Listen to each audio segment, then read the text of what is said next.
Welcome to the Fantasy Footballers DFS Podcast with your hosts, Kyle Borganoni and Matthew Betz.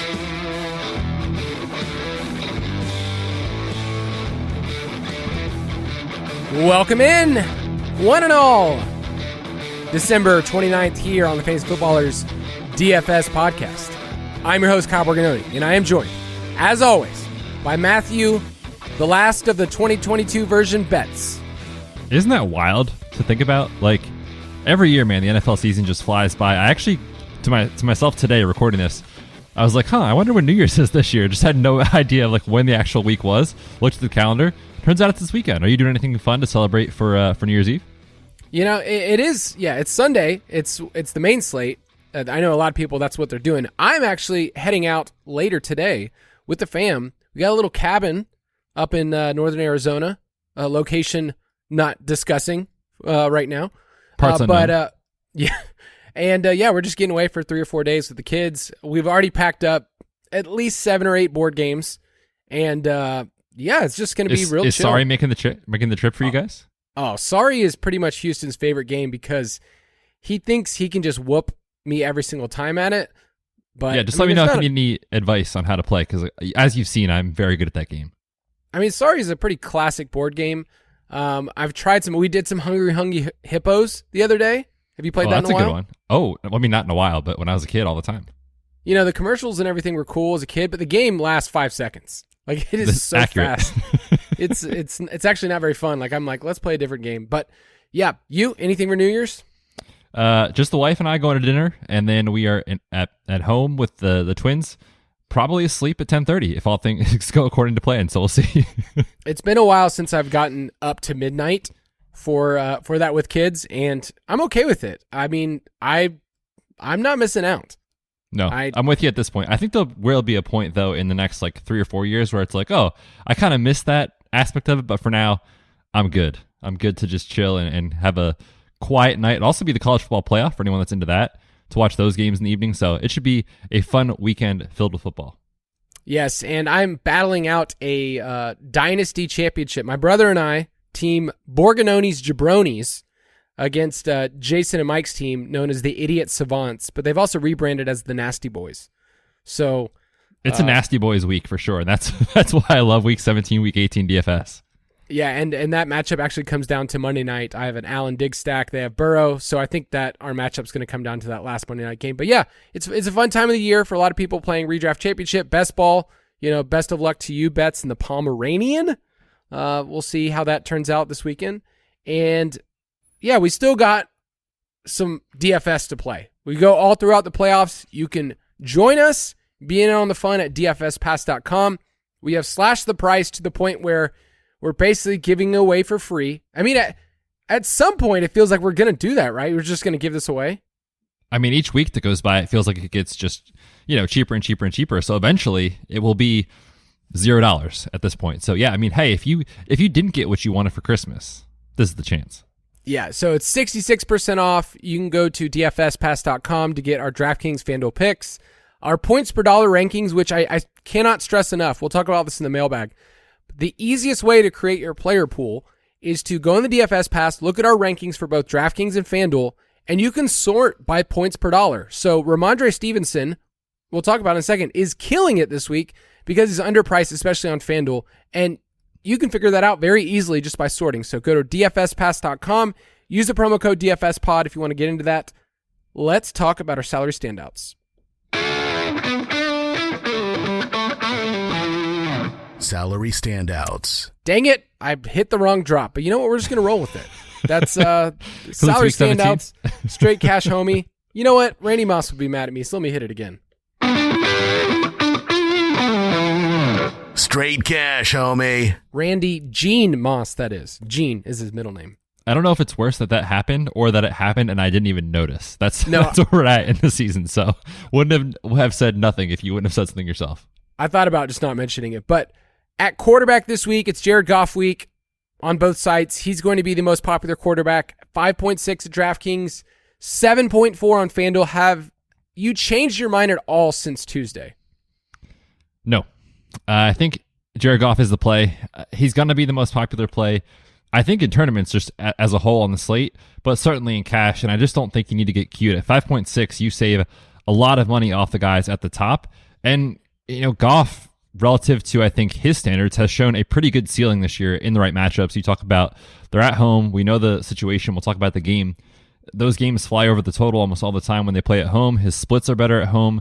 His weapons are healthy. Like, it all lines up for a Jared Goff game here against Chicago. And we talk about the Chicago run defense being an issue. Their pass defense is just as much of an issue, and they can't get after the quarterback. And when Jared Goff has struggled historically in his career, it's because he's been under pressure. That is not going to be the case, I don't think, this week. So for me, Jared Goff at 5.6, I just don't think you think twice about it. He is an obvious play in cash.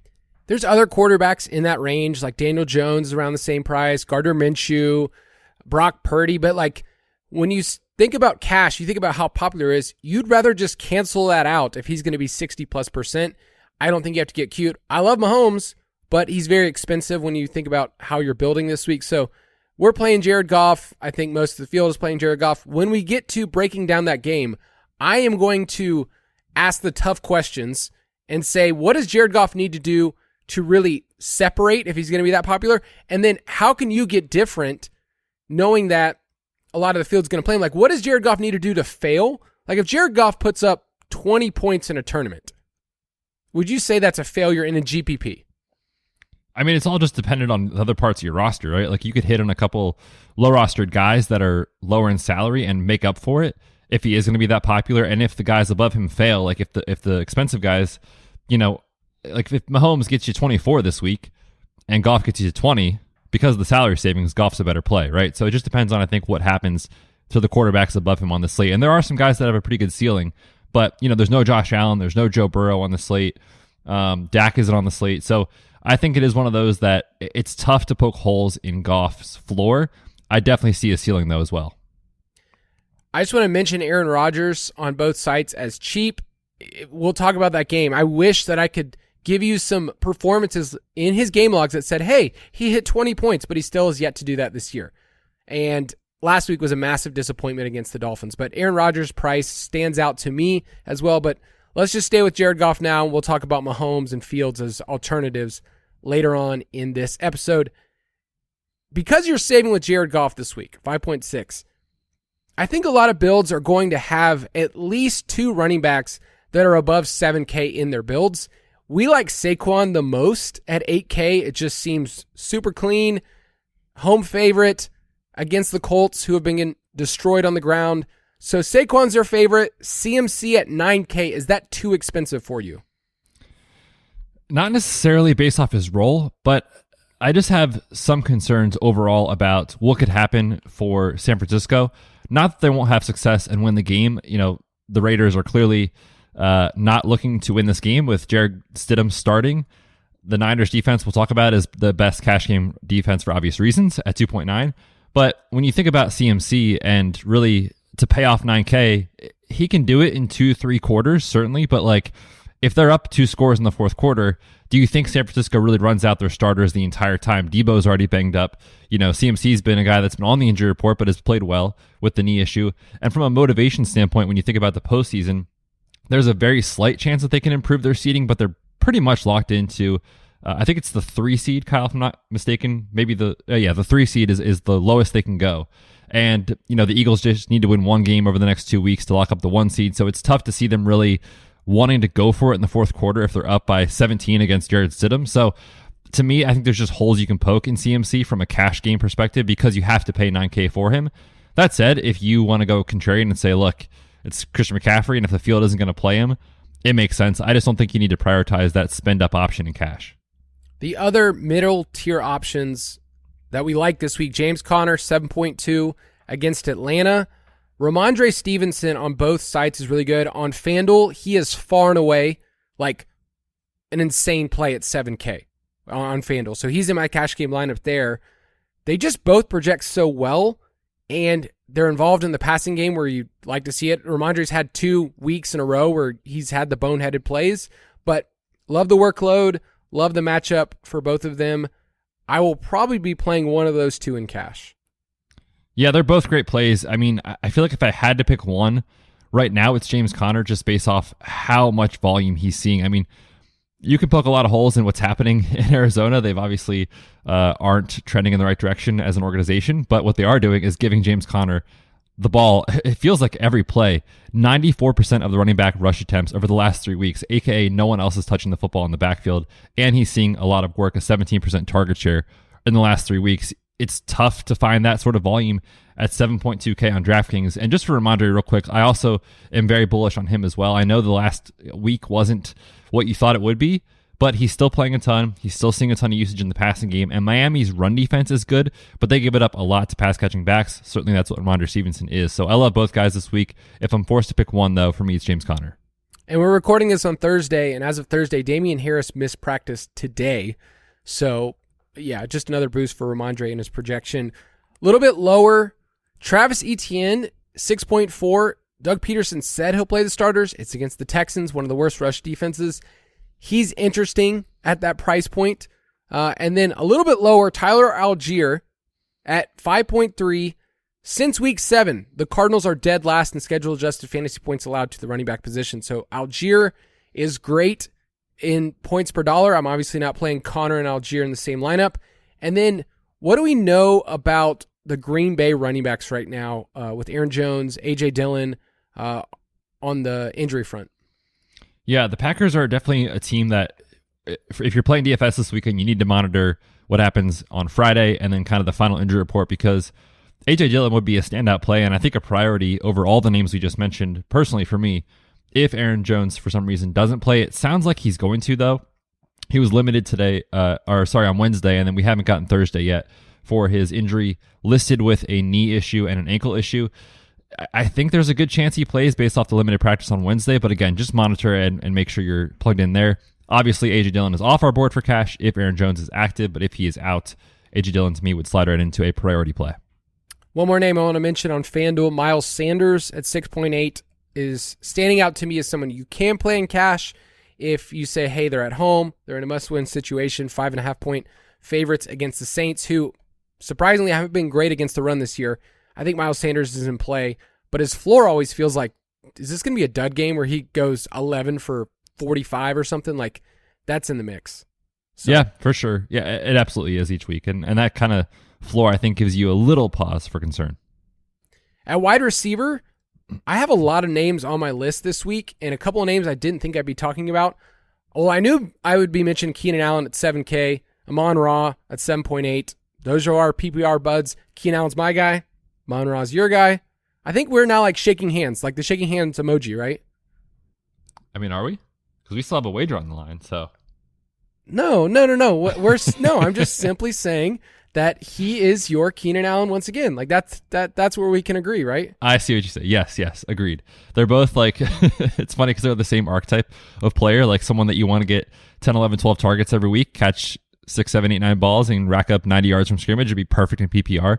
That's what these two guys are. That's literally what they are going to be, I think, this week. I wrote them both up in the DFS Pass for my cash picks for DraftKings. I love both. To me, I still think Amon-Ra is a priority if you're only playing for one of these guys. Even for $800 more, just game environment is better. And I'm not saying the Chargers aren't going to push their guys to play. They just locked up the playoffs.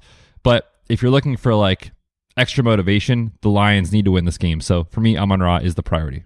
I agree. He'll probably end up ahead of my rankings for wide receiver top plays. Can I interest you? I did not think I would be saying this. At Brandon Cooks at 4.8 at home against Jacksonville, one of the worst defenses in terms of giving up the pass. Yep, I wrote him up, and it didn't feel good. I'm not going to lie. But at 4.8, it's hard not to be okay with it, right? I mean, he was just back in the lineup last week. He missed a few games with his calf issue, 76% of the snaps, and saw 9 targets, his highest since week 2. So Nico Collins is on IR. They're going to have to throw, we think, and the quarterback concern is a play, but at 4.8, it kind of mitigates it. We know Jacksonville is one of the worst secondaries in the league as well. And, you know, Doug Peterson has said they're playing their guys, they're playing their starters. There's also a chance that if they get up in the second half that they pull some starters on both sides of the ball because the game doesn't mean that much to them. So if that is the case, even more of a better outlook, I would say, for Brandon Cooks. But yes, at 4.8, totally fine with it. Yeah, and just to reiterate, like, Brandon Cooks is always going to show up well, and this price is lower than we've seen. He used to be, just right at 6K forever? Like, that was like 5.8 to 6.2 and never more, never less.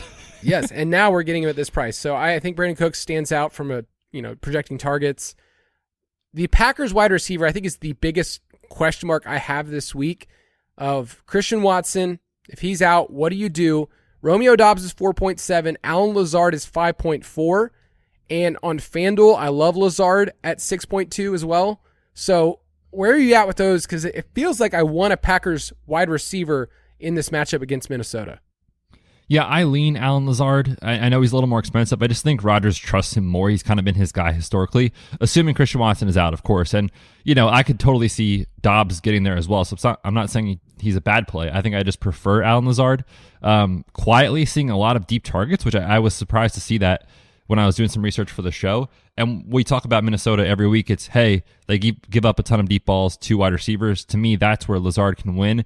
And we haven't really seen a classic, like 8 for 80 and 2 touchdown type of game for Lazard, but he has those in his bag. And if Jones is limited, if Christian Watson is limited or out, I definitely see the path for Lazard paying off 5.4 on DraftKings and 6.2 on FanDuel is incredible. So to me, I prefer Lazard if I'm forced to choose one. Yeah, on FanDuel, he's more of a priority play because that's kind of his game as more of a touchdown guy. Like Lazard's never going to be a guy that gets like 9-10 catches. Like he's just not. But I think it sets up really well for him. Garrett Wilson looks fine at 5.5, just right in that middle zone. It's a Mike White game, and he's averaged 110 receiving yards, 10 targets per game in Mike White games. So I don't think you can go wrong there. Any other names you want to mention? I feel like that's a pretty good 6-7 players that you can start with. And, look at the points per dollar projections. Like, for instance, Justin Jefferson on FanDuel is going to show up really well at 9.2. Yeah, on DraftKings this week, it feels like it's one of those weeks where I think a balanced build is probably right when you start with Goff and you consider, like the 7K to high 6K running backs, and then you get these like 4 and 5K wide receivers. You spend up for one of Amon-Ra and Keenan. So I think it's more of a balanced build for me in cash this week rather than trying to prioritize the elite wide receivers that are up at 8, 9K, which I'm not saying is bad to do in tournaments. I just think for cash, these values are so strong this week that I'll be going with a balanced build. Keep in mind on FanDuel, they kind of left Tyler Lockett's price because I think they didn't think he was going to play. So he's only 6K on FanDuel, which is like really low for FanDuel pricing. So keep, stay up to date with the practice reports. There's a lot of misinformation on Wednesday of like, is he practicing? It was a walkthrough, whatever it is. But Tyler Lockett at least projects really well if he's going to play this week. At tight end, can I just say I love Cole Kmet this week? Cole Kmet, you're back, huh? We're back from best ball season for this. This was it right here, right? This is why you were talking about during best ball season, just to get to week 17 against the Lions. If you did a 3 tight end build in best ball, and Cole Kmet was one of your guys, and let's just say you had Higbee and Ingram. Like if you had a 3 tight end, you were so happy. And I think a lot of those, the route this past year in best ball was Kelsey or punt it late with 3 tight ends. And so I think Kmet's gotten there. Since week 9, he has a 26% target share, and he's clearly the best pass-catching option for Justin Fields this week. He's going to be needed. Lions giving up a ton to the tight end position, the highest target success rate to the position. So I like Cole Kmet at 4.5 there. On FanDuel, 5.3, even better. Yeah, I think he's more of a tournament play for me, I think. How dare you? Just because for $100 less, you can get Evan Ingram. And if I'm going to pay 4.4 for a guy like that, I think Ingram has shown us more upside weekly and that he doesn't need the touchdown to get there. Not saying Kmet is a bad play. I think he's actually a really good play in tournaments as part of that stack, which we'll talk about. But Evan Ingram's just been getting so much volume. They're designing plays for him. And actually, looking at some of the stuff from PFF, Houston plays a lot of cover 2. His targets and targets per route run go through the roof against cover 2 looks on defense, which Houston plays. So I think this is a big Evan Ingram game for me. I prefer him for $100 cheaper. I was trying to look for the water bet, button because I really can we just water bet this right now? Cole Kmet versus Evan Ingram this week. More DraftKings points? Yeah, more DraftKings points. Let's do that. Let's do it. I'm in. All right. Sound effect is right here, but I can't find it. Anyway, it would be really great. You're such a pro, Kyle. I know. They're both at a great price point if you want to do that. I don't love the punt options this week, and I don't think you have to do it based on the builds. But play Travis Kelce on FanDuel. We'll talk about that game in a second, but just play him. Just keep playing him. And it's crazy when you stack Mahomes and Kelce. The price is through the roof. but it's been working out. And this is one of those games for the 12.5 point favorite. So you can do that. You mentioned earlier, let's finish with defense. The Niners at 2.9, the Niners, against Jared Stidham, who is, I'm trying to get a good, he stinks. He should be out of the league. He's making his first career start in week 17. And the Niners, are they good? Yeah, they're good. They're number 1 in EPA, number 1 in DVOA, number 1 in success rate, and number 1 in points per drive allowed. Man, I feel bad for Jared Stidham, like throwing him to the Wolves here in a game against San Francisco. And if you're looking at the betting markets and what that means to Jared Stidham, this game was -5.5 for San Francisco when the news dropped, went to -10 within minutes. So that's how the market values Jared Stidham. Just play him. Just play the Niners defense in cash. Don't think twice about it. I think this week, actually, for tournaments, this is an incredible defense week because when you look at the starting quarterbacks across the NFL, there's a number of ways things can go south for any of these teams. So I'll be trying to fade, I think, the Niners in tournaments. Just there's so many good options. I think the Browns against Carson Wentz are a great play. I think Carolina against Tom Brady is a great play. You've got Nick Foles under center. You've got Baker Mayfield on the Rams. Yeah, there's just so many ways that you can get there in a defense. So the Niners are incredible, but look, get different in tournaments. You just listed a couple of guys that will end up being insurance salesmen, and they'll have like little local like football camps in like 2 years. Like, hey, you're so mean, Kyle. So this is the mean. Nick Foles, and life insurance, whatever it is, financial planning. I feel like that's really a good future for Jarrett Stidham. Did you see, by the way, speaking of Nick Foles, did you see the Eckler interview with Matt Harmon from Yahoo? I did. Explain my gosh. Well, Harmon does the show with Eckler on Yahoo, and it's very good. Eckler's a very big fantasy fan, and he was asking him a question, would you play Michael Pittman this week or would you play Mike Evans? And, they're talking about it, and Harmon goes, oh, by the way, Jeff Saturday just announced they're starting Nick Foles again. And Eckler just looks at the camera and goes, again? Like, after they just played them on Monday Night Football. So it was very funny. Go check it out if you missed it. Nick Foles, great guy, rooting for him, but he will retire. He's an out-of-the-league guy this next year. You know how I feel about Nick Foles. I love the man, but this ain't it, man. This is not it. No. Other defenses, just to list a few. If you wanted the Panthers at 2.4 against the Buccaneers, who I think have an offense, but they've only hit their team implied total twice this year. That's gross. If you want to do the Falcons at home at 2.7 against the Cardinals, I think that's a safe play. I don't know if that's high upside. And then the Chiefs on FanDuel are very interesting at 4.3. They should be priced up a lot more because they're playing Russell Wilson. So consider that. This week we have a ton of games that are low in total. We have a lot of games, 13, but 10 of them are 43 or below. So there's just some things to think about with defenses and how you get different. But before we talk about these games, let's take a quick break.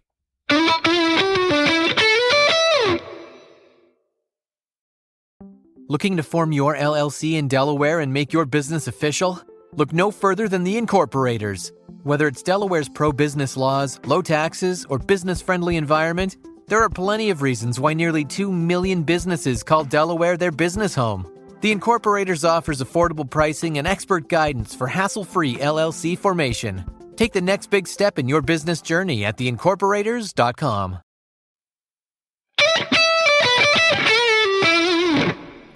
Before we talk about these games, I think it is important to talk about motivation for these teams in the playoffs and DFS. So is there any situation that as things have kind of progressed this week and you kind of got to see, clearly the Raiders are checking out, that even though they technically mathematically have a chance at the playoffs, they're like, nah, we're not doing that. Nah, we're good. Is there any things that we need to make aware of people like, hey, this is what's on the line for some of these teams that's changed your perspective of your player pools? There's not much that's changed this week. Next week, there's going to be a ton. The only one that I know we talked about Evan Ingram. We mentioned Travis Etienne. That to me is one that I'm just a little hesitant about. I know that the Jaguars have said they are starting their players and they're going to play as if they're going to win. And I think it improves their playoff chances just based off tiebreakers by 3% or something like that if they win this game. But really what it comes down to for them is week 18 against Tennessee. If you watched last night on Thursday Night Football, you saw that Titans didn't play anyone. And if you made it to your fantasy championship with Derrick Henry, I feel terrible for you. But that is the game that matters for these two teams. So I'm just hesitant that we might not see a full a full game from their starters. Doug Peterson has sat his guys in the past, so we'll see on that one. But there's a lot of teams that need to win this week. Like, the Vikings are still alive for the 1 seed. The Eagles need one more win to clinch the 1 seed. The Bucks need to win this game. The Panthers need to win this game. So there's a lot of things on the line. The Commanders, the Giants. The NFC, I think, is pretty straightforward. And then on the AFC side of the ball, there's a couple teams that I think have some question marks just about like motivation and playing time. We talked about that with the Jaguars. The Chargers are a team, again, I'm a little hesitant about with Austin Eckler's banged up. Do they push him because they just clinched the playoff berth? So there's just a little bit more question marks on that side. But overall, I think it's pretty clean. Next week, though, I think is going to be the Wild Wild West. Yeah, it's. I know there's been discussions. I've seen it on Twitter about, hey, do we need to move back fantasy championships and all that other stuff? I think there's always going to be situations, but we get to roll with it, and that's DFS. So let's talk about the games we want to stack. Stack Attack. Who knew? Who would have known that Ford Field would end up being the place where we throw weekly ragers for DFS? I mean, this old-timey, it seems like an old-timey team, Bears and Lions. Like, was this the game that you thought at the beginning of the year, like, oh, we're going to be going for it this game? Of course. That's why, Kyle, we predicted this is the game that you should be stacking in Week 17 for best ball. Yes, of course. No one expected this to happen with the Bears offense or the Lions offense, who they have just been incredible. And what's so great about the Lions, too, is like they've shown that they can get there when they're controlling the game and put up points, but also some of their best games have come when they've been terrible on defense and forced to just play fast and throw the ball a ton, as we saw last week against the Panthers. So clearly, highest total on the slate. We're going to be targeting the Lions in this game. Yeah, Lions home games have averaged 60-plus combined points, the most plays per game. They've hit the over in every game except for one, and that game was only 53 combined points. How dare they? Do better. So bad. So boring. The Lions are 6-point home favorites, and the over-unders at 52. So we get a pretty healthy team implied total of the Lions, 29 points. And highest on the slate. It beat the Chiefs? Chiefs came down by, I think, a half point. Okay. So Jared Goff, let's talk about him. He's averaging 277, 2.5 at home. And we know that Chicago's defense is really, really bad over the last 6 weeks. They're 32nd in expected points added per play. Okay. It's clear. These defenses stink. You want to buy in.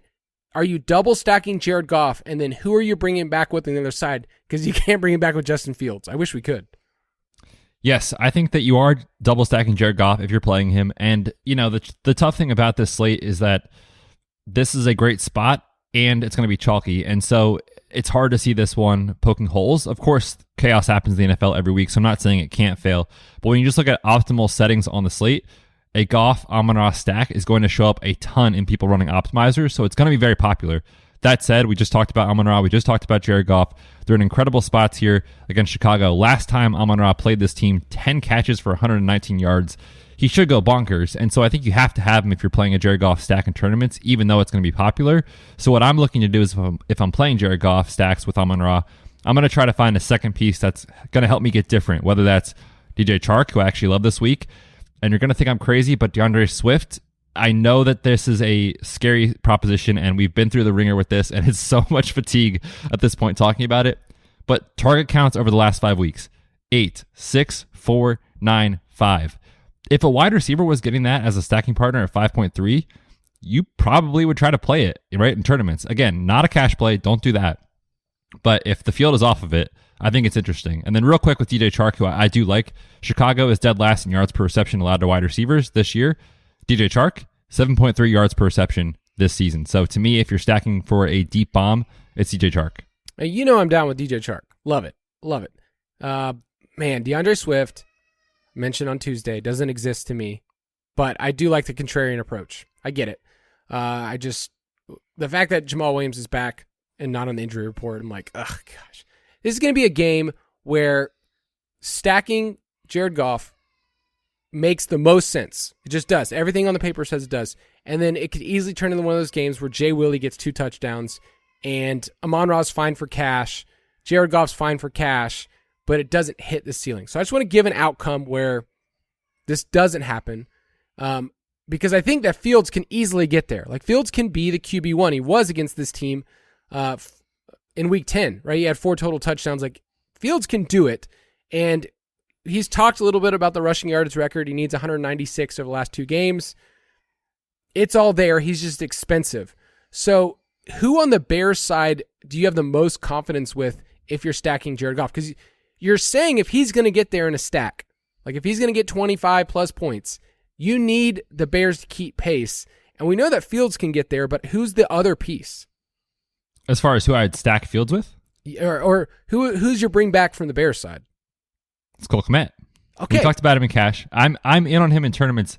I just think for $100 less, like why would you, like what, you don't need to kind of thing. But it makes for an incredible price point pivot in tournaments off Evan Ingram. So I like Cole Kmet. No defense has allowed more touchdowns to tight ends this year, and these guys in the 4K range to pay it off have to score touchdowns. So Cole Kmet to me is a great GPP play. I like him a lot. And real quick, you didn't mention it with Justin Fields, but the rushing you talked about, this is the matchup. Like no defense has allowed more quarterback rushing yards than Detroit this year. So I think one way that you can play this game differently is stack Justin Fields with Cole Kmet and then just play someone like Swift or DJ Chark on the other side is a way to get really contrarian in this game stack. Yeah, I want to search for a wide receiver because this is, right, the matchup for wide receivers in terms of big plays. Like Detroit is it. And it's like Chase Claypool has been a giant turd since they traded for him. This is a waste. He also hasn't played in a couple weeks. Yeah, and he hasn't played. Byron Pringle, no thank you. He's your boy, not mine. And then, I mean, Dante Pettis is super cheap. I just can't go anywhere else other than Cole Kmet. Detroit has been a team recently that we'd stayed away from the run, and then they got demolished last week by Donta Foreman and Chuba Hubbard. So can you stack Fields with Dave Montgomery? I mean, in that situation, I guess you're saying that they both, like that the Lions' run defense is terrible again and that they just go crazy.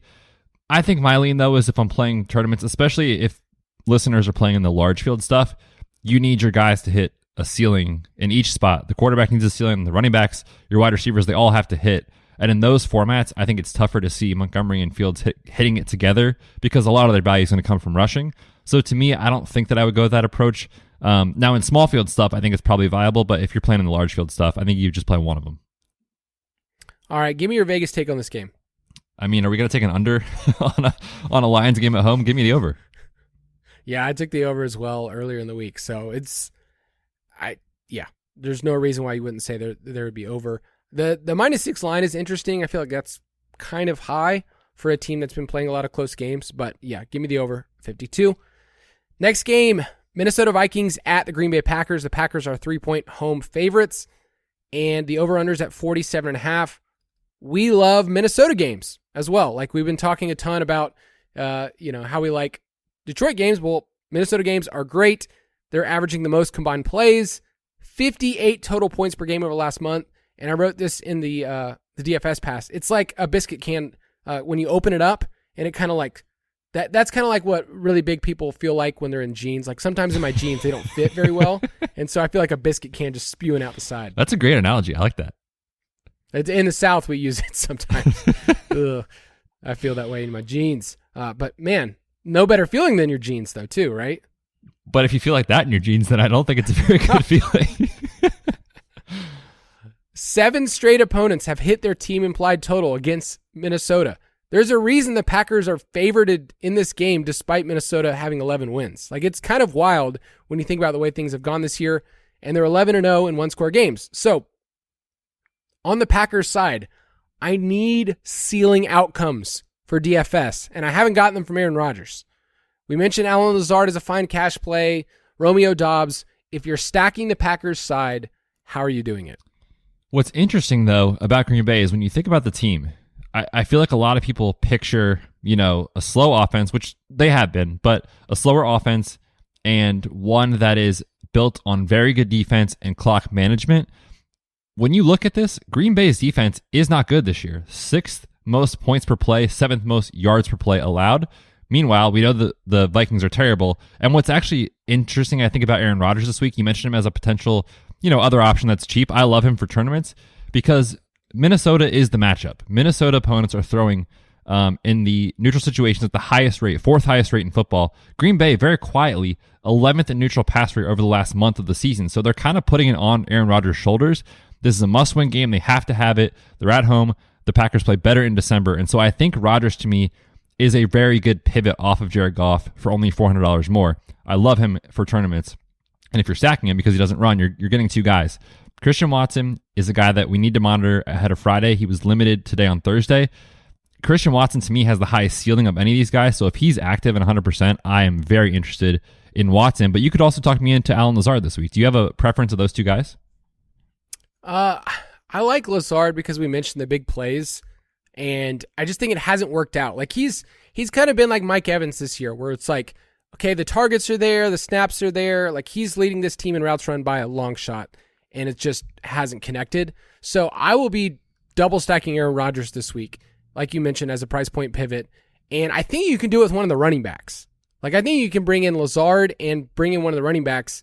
I love what I've seen from the usage of A.J. Dillon. He's just so touchdown dependent that it's hard to just jump on board, where Aaron Jones is one of those players that has monster games. But yeah, I''ll be double stacking this week. I think in a large field tournament, that's already getting you very different than the field.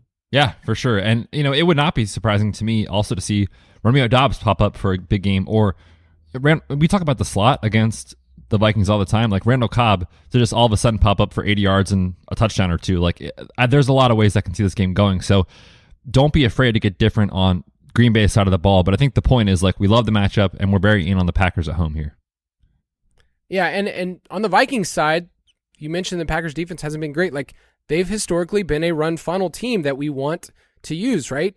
So the Packers are 31st in EPA per play, 28th in 15-plus yard plays on the ground. So maybe you and I were a week too early on Dalvin Cook, and if you didn't want to fully stack this game, like you could just do Cook and then pick a Packers wide receiver, and I would be totally happy with that as correlating that way, Lazard or Dobbs with Dalvin Cook. But can you do Kirk Cousins stacks? Because this has worked out quite well recently, but he's on the road. It's in Lambeau. There's some narratives at play here, but Kirk Cousins, Justin Jefferson stack, is it just that simple on the Vikings side? There's not much to add. Just they've been so good. And, when you have a guy like Kirk Cousins who you make the game simple by saying, hey, there's your best player, throw the ball to him over and over again, and it's worked out incredibly, no surprise. And people will say, Jair Alexander's on the other side of the ball. Like, are you concerned? He hasn't been the same player this year, and the Green Bay Packers secondary has not been as good as it has been in recent seasons. So if that narrative is at play, I would very interested in fading that. He's expensive, so the tricky thing is, like with Kirk Cousins, I think when you play him, you want to double stack him. But if you're stacking him with Justin Jefferson at 9,500, you need 150 and at least one score to pay off that in a tournament because he's so expensive.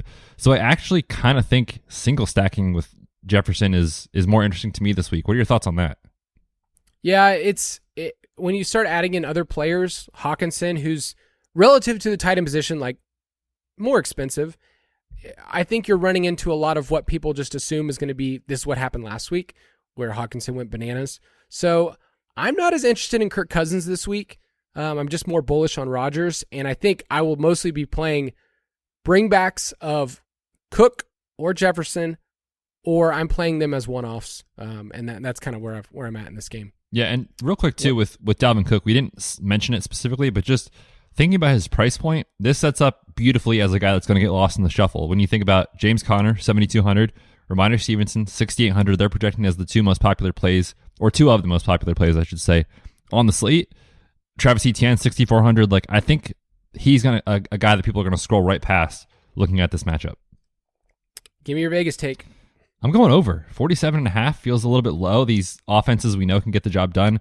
And I really want to point out, like, the Packers defense has not been the Packers defense. If you watched the first game last week on Christmas when Tua was not concussed, they moved the ball so easily. And then, of course, you throw all the picks and stuff like that. So over 47.5. I will take the Packers. I've seen it someplace at -2.5, which would make me feel even better. But I don't mind Packers -3. I think they can get it done here. Last game, I think we'll be pretty quick on this game. Denver Broncos at the Kansas City Chiefs. The over-under is 45, and the Chiefs are 12.5-point home favorites. They've been double-digit favorites 4 times this year. And you might say, oh, they're the Chiefs. They're killing it. Their games have been a lot closer this year than people realize. They've only covered the spread in 5 of their 15 games. One of those games recently was against these Broncos where you ate crow because Russell Wilson was the greatest quarterback on the planet. And he could have had an even better day if he didn't get tackled at the 1 or the 2 yard line. There you go. We're not recommending Russell Wilson this week at all. We love the Chiefs. We always love the Chiefs because, here we go, they're number 1 in pass rate over expectation, EPA per play, passing yards per game, points per drive, yards per drive, and the best part, they throw more often than any other team in the first half of games. So you don't ever have to guess the game script for the Chiefs. You just have to say, is this a game where the other team can actually get there, and do I need a bring back? So, I mean, Mahomes, Kelsey as a simple stacking is expensive. It's probably going to pay off, and it has in a great way in these double-digit favorite games this year. They've hit 2.5x on their salary in all 4 of those games, and they've had a couple of them where they've gone over 3.5x, including one where they 4x'd on their salary. So, man, what are you trying to do in this game, and what are you trying to say with the Broncos side? Because I'm just going to be playing Mahomes Kelsey stacks. Yeah, I mean, I think that's the optimal way to play it, right? Because when you think about Mahomes' best games, usually it's with Kelsey, and we know Kelsey's role in the red zone is there. And if you're thinking about tournaments, you need touchdowns to win. So it makes a lot of sense. And, when you look at, we don't want to get too recency biased here, but just look at what Tyler Higbee just did last week against this defense. And when the team, loses their head coach, they're yelling on the sidelines, like they're done. They're done this year. And I think the Chiefs are going to roll in this game. And so if that happens, like Mahomes is obviously going to get there. So I love Kelsey. I'm with you on that. I'm also very interested in going back to the well with Juju. I feel like this is a good spot to say, hey, last week was a down week. He was played by some people in cash, didn't work out. 5,600 on DraftKings is very cheap. 974-1 on 11 targets against this team just a few weeks ago. And we talked about him last week as a cash game option because of the fact that he had been seeing 10 and 11 targets in the prior 2 games. So if the field wants to go box score hunting and just see like, oh, Juju stunk last week, I'm not going to play him, I'm happy to go right back to it here. And what you're saying in that situation is Mahomes throws for 3 touchdowns, 1 goes to Juju, 2 go to Kelsey, something like that. And if you're saying to yourself they're too expensive, I do think you can get out of this game by playing one of the running backs if they get there with 2 touchdowns. I will note that Pacheco has been solid, but no boom games that you can really think about, where McKinnon, it's hard to keep repeating his efficiency, especially as a pass catcher. But I looked it up this year. Isaiah Pacheco, a rush attempt for him has been worth 0.55 fantasy points. But a McKinnon target has been almost 4 times as valuable. So think about that when you're doing your projections. Like, let's say Pacheco gets 15 rush attempts and McKinnon gets only 4 or 5 targets. It's still more valuable when you add in what McKinnon's done through the air. So I think you can look at either of those players if you just want to cancel out and say, hey, I think this game doesn't get there. I think the Broncos don't push their weight. And, I get 2 touchdowns from one of the running backs. I think that's totally fine. But Mahomes, Kelsey, and then, Juju probably projects the best. I can't really go anywhere else on the KC side. Yep, I'm with you, especially too because Andy Reid has said Mecole Hardman's going to come back into play, so it's tough because it's like a rotation of Hardman and Kadarius Toney and Marquez Valdes-Scantling. It's Justin Watson mixes in, so it's really tough to recommend any of the other guys. Obviously, they're all dart throws, but that's really I think the best way to play it, in my opinion, is with Juju and Kelsey. If you're stacking Mahomes, on the other side, if you're not forcing a bring back, is there anyone though that you could talk yourself into if you're going to play one? I mean, Judy's been the most consistent, but he picked up an ankle injury. He had the 3 touchdowns against this team, but I'm not using that as he did this, therefore, here's what he's going to do. I'm totally fine not using a Broncos player. Yeah, I don't think you need it. I'm just saying I think it's possible that one of them works out, especially when you consider that the Chiefs have given up a ton of receiving touchdowns to wide receivers. They're going to have to throw. I could just see it being totally inefficient, but it kind of working out. Cortland Sutton and Jerry Jeudy on FanDuel have really good tags. 6,800 and 7,000 is decently cheap for FanDuel's pricing. So I'm mildly interested. I'll say that. I'm interested because you and I still have a live ticket on Cortland Sutton to lead the league in touchdowns. He only needs 12 this weekend. Okay. Well, you've definitely perked me up. 5,100 is so cheap as a bring back. On DraftKings too. Yeah, very cheap. My Vegas take is to take the under in this game. The under is, it's at 45, but this year, the underdog in these huge spreads has just not gotten there. 17 points, 10 points, 10 points in 3 of those games. So I don't think the Broncos even hit their team implied total. I can't argue. I'm going to also take the under. It's not a cool thing to say, but this isn't about being the cool kids at the table. It's about being the smartest kids at the table, right? That's right. That's what DFS for. All right. Before we get into our props, we're going to hit our slate breakers of the week. And this week, we have a very, very special sponsor. And this was something for a while that it swept my life. I don't know about you, but it's Mountain Dew Code Red. Stay true to the streets, people. Were you a Mountain Dew Code Red guy? You know, I never got into it. And I always kind of viewed Code Red as like it's just the other thing that people did. They wanted to feel cool. But the better, like, original Mountain Dew is better. Let's be honest. Okay. No. I mean, that you can have that take. I don't like original Mountain Dew. It's trash. I haven't had it since I was a kid.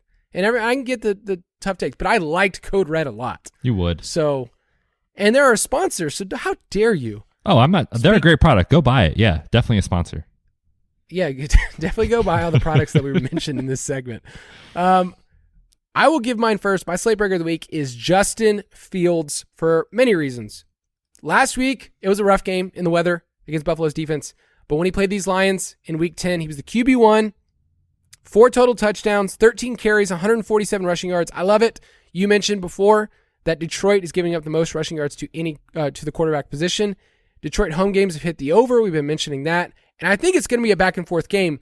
The only reason you would want to bring it back to Chicago's side is that you have a quarterback and a running back in one player. And I think that Justin Fields can be one of those guys that ends up as the QB1. You're paying up.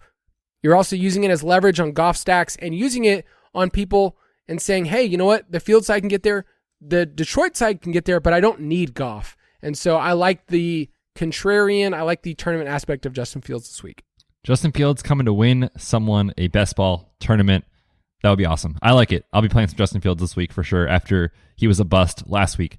I'm going to stick with the Packers. We talked about them just being bullish in this spot, and it's tough to say right now because we don't know the final injury status, but I'm going to say one of Christian Watson or Allen Lazard gets there and pays off a 3x tag in DraftKings salary pricing. I like Christian Watson where he's at because I think he'll become coming in a little bit lower than other guys around him because he's a little more expensive. But we talk about it every year in best ball and DFS. Rookies late in the season ascend into stardom. We're seeing it with guys like Garrett Wilson with the Jets. We've seen it with Drake London recently. Christian Watson is getting that role as the alpha. If he is active, I love him in tournaments. If he's not, though, give me Allen Lazard. This matchup is incredible. All right, let's prop it up. Prop it like it's hot. If you want all of our props, you can get them in the DFS Pass. Betz gets to notify the people in Discord when they are live so that you get them before we move all the lines, before Betz throws a couple of G's every single time at some of these. You were just talking about the Packers, so why don't you stay with the theme? Yeah, man, I'm scared how interested I am in the Packers in this game, but I'm going to take Aaron Rodgers over 235.5, minus 115. And if you're on Prize Picks, that's at 230.5, so a very friendly line there. I like the over. You know, we talked about the Vikings defense. They're terrible. They give up a ton. The most passing yards in the league. They're also giving up a ton of deep plays. And I know Rodgers himself hasn't been this electric 300-yard passer this year, but the trend is just too difficult to ignore. 11 of 15 starting quarterbacks have gone over this mark against this team this year. And we're talking about guys that aren't that great NFL quarterbacks like Mike White and other just like backups are like they're getting there. Teddy Bridgewater threw for over 300 yards against the Vikings. That's how bad they are. The ones that didn't, Matt Ryan, who's basically done with Jeff Saturday, Taylor Heineke, Justin Fields when they were still running a ton and not letting him throw, and Aaron Rodgers did not hit it, but that was back in week 1. And the issue that I had with the Packers all the way back then is that the loss of Devontae Adams, they couldn't compensate for it. Now they're figuring it out. Rodgers is rolling. I think this is a good spot. I'm going to go over 235.5. Yeah, there's some big plays. I would even there's some props out there in terms of his over for his longest completion. Those are also interesting this week, knowing the Vikings give up some big plays. I will take Alvin Kamara under 62.5 rushing yards. You can get this in a couple places, DraftKings Sportsbook. I also saw it on Underdog. This is a simple question. Are the Saints going to beat the Eagles? Betz, what are your thoughts on that? I'd be very surprised. Yeah, 5.5-point road dogs the Saints are. Alvin Kamara is averaging 43 rushing yards per game in Saints losses in his career. This year, it's at 56. And so this is a simple bet on looking at his career average, looking at this team, looking at what they're going to have to do in the second half against the Eagles team. And we've noted this before. There's a massive difference in the Eagles if Jordan Davis is in the lineup, the rookie defensive tackle. If he's not, he's in. And so I will take Kamara under on his rushing yards. Man, Kamara, would you say he's one of the biggest busts in fantasy this year? Yes, based off his ADP and the fact that it looked like he was kind of turning the corner where you were like, okay, here it is. I have the Kamara that I drafted. And then the last 2, 3, 4 weeks, it's kind of just slowly faded away again. And now, like, I just feel like there's bad vibes. Don't you out of New Orleans with Kamara? I don't know what's going on, but it just doesn't seem good. There's bad vibes with the whole team in how they're managing stuff. And it's a weird situation of what they're trying to accomplish there because, they're about to be out of the playoffs. So, yeah, remember in best ball season, there's a risk reward with Kamara because of his, situation. Was he going to get suspended, whatever it was.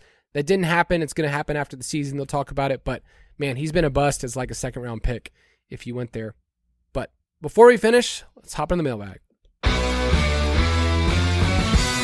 Mailbag. If you want to ask your DFS-related questions, you can get those in the Discord channel. Those that are members at jointhefoot.com, you get to be a part of that. And, we go year-round, so you can talk DFS. Saw some people asking about NBA. Do you and I dabble in the NBA streets? You bet we do when we get after NFL. Yeah, it's hard right now because, like, the weekly grind for us is very busy. So when the season does slow down, NBA comes, you get January, February. I'll be in the DFS streets, don't worry. Yeah, definitely just make sure every single person and their mama DM Betz during NBA season to ask him his stone cold lock of the day, right?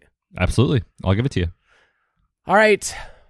First question off of Discord is from Phillies for Life. I have a home DK league that we do a contest for the main slate every week. It usually has about 20 people.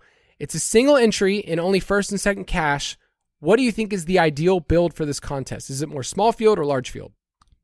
I think this mostly depends on like how good your buddies that you're playing with are at DFS. Like if they're kind of rookies and don't really know what they're doing, like you could probably just play it pretty safe with the very simple cash lineup. If you do have some sharp people that you're playing against, you'll want to make a couple pivots to just get a little different.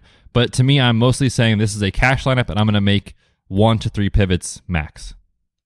Do they listen to this podcast? If they don't, you should tell them about it, but also don't, because then you'll have an advantage. Yeah. Here's a good way to do this. Okay. I've thought this out, recommend the podcast, but send them last year's week 17 podcast so that they're like, okay, I like some of these players. They're pretty bullish on this and they can just listen to that. But yeah, think about a cash lineup, 1 or 2 pivots. It's totally fine. I think that most people just don't know how to construct their lineup. I would say, my friends that I play with, some of them are sharper than others, but some people, they start their lineup with obvious plays. Let's say they have Saquon and Ramondre, and then they have Justin Jefferson, and they start looking at their lineup like, wow, they have a couple studs, but the rest of the lineup is just thin. And so at flex, they have like a $3,000 player because they're just trying to fill in their lineup. So we would say it's about projections, points per dollar, and you can look at that up in the DFS Pass. Next question from Voos the Moose.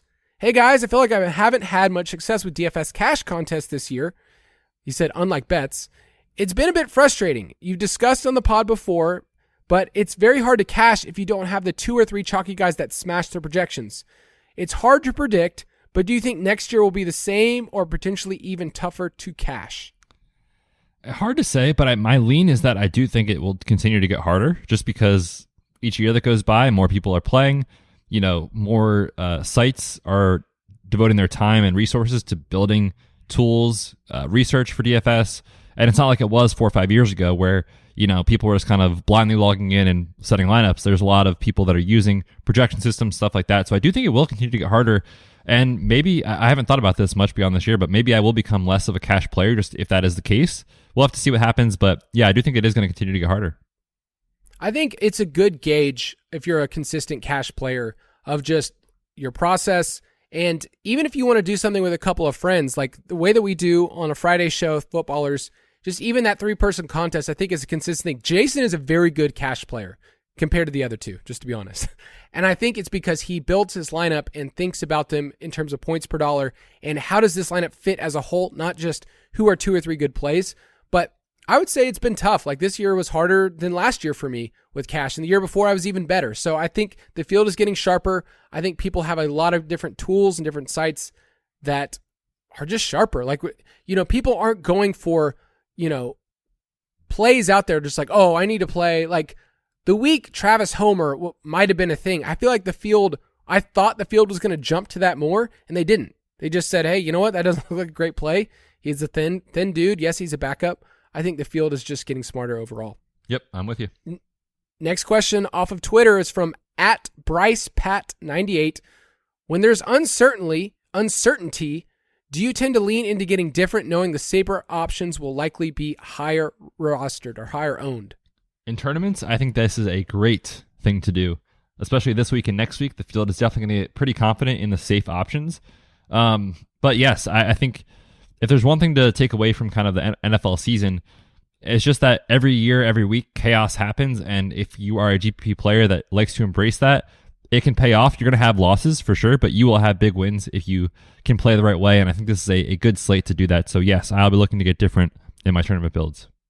Yeah, and safe is a relative word because projections are certain players are not as strong. Like Darius Slayton last week. Darius Slayton is a big play wide receiver, historically speaking, in a great matchup. It was against the Vikings. He ended up like 4 for 79 or something. And Isaiah Hodgins came through. Now, Slayton was always going to project better than Hodgins, but you wouldn't have called him a safe play. You would have said he's a fine play, and Hodgins has a good chance to do well. So don't just categorize player as just this is all they are. There's more nuance to each play when you consider, the matchup and everything else. Like this week, let's stay with the Vikings pass defense.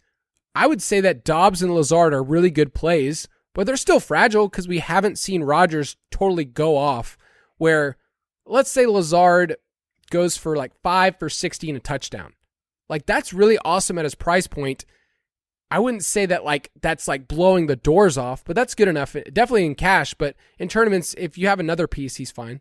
Yep. I think you've summed that up pretty well. Like the term safe just feels it's easy to use, but especially for wide receivers, wide receivers as a whole are very inconsistent. And so there's no real, in my opinion, unless they're like the PPR guys, like we talked about Keenan and Amon-Ra, there's a lot of guys, especially when you go down in price, that are not safe options, which I think is why it's a good strategy in general. When you see these chalky, cheap wide receivers, like you talked about last week with Slayton, it's okay to fade those guys sometimes for sure. All right, 2 more questions here. This one's from T-Zax off of Discord. Hey guys, I wanted to ask about your player pool and how you construct it for cash. Do you just start with the teams with the highest implied total? I think that's a part of it. It's definitely not the only thing, right? Because it's all slate context. There's some games and some teams that are on a certain slate that have a huge total, and there's a lot of those that are over 50, and you really do want to target them. But then there's weeks like this where if you just use team totals, like you might not have guys like Ramondre Stevenson or James Conner in your player pool. To me, it's all about kind of understanding, I think, what contest you're playing. So if it's cash, you're looking at volume for targets, running back touches, opportunity, and then from there, looking at matchups. But yes, to me, it is always all about points per dollar projections first and foremost. Yep. Go into our rankings tab in the DFS Pass, go to DraftKings or FanDuel, and then you can sort by points per dollar, and there's going to be some plays that show up really well. So Dalvin Cook is going to show up really well too this week at 7K, and that might be a player that you would overlook because you'd see other players, but yeah, it's just a really easy way to do that. And I just write down a list, put in a spreadsheet. I'll probably end up, we've mentioned this before, but quarterback 2 to 3. This week it's basically Goff is the one that I'm staying with. And then running back, I probably have 4 or 5 options right now. Saquon's at the top of the list. Wide receiver, 7 or 8. Tight end, 2 or 3. And then defense, same thing, 2 or 3. And from there, I kind of whittle it down based on information and how those teams work together when you add up their projections. Last question, off of Discord from Mull It Over. What do you do to fill the DFS void when the fantasy football season ends? What do you do, Betz? Take a deep breath, take a nap, and relax a little bit. Of course, we're always doing the playoff stuff, so that doesn't start for us until like mid-February. But once I'm kind of that point on, like this year, it'll be different because I'll have the twins, so more family time for me. When it gets warmer, I'm hoping to get back on the golf course more. We've done a DFS book club, you and I, which is, it's a very exclusive club. If you want to be in, let us know. But reading a little bit more in the off season. Hey, you got to do, you got to get in. If you want in, let us know. But yeah, definitely step away a little bit from football and just focus on some other stuff. For me, I love golfing and I'll be spending more time with the Twins. Yeah, luckily in Arizona here, you get to spend a lot more time outdoors, like when it's January, February. It's pretty nice. We play a lot of pickleball here.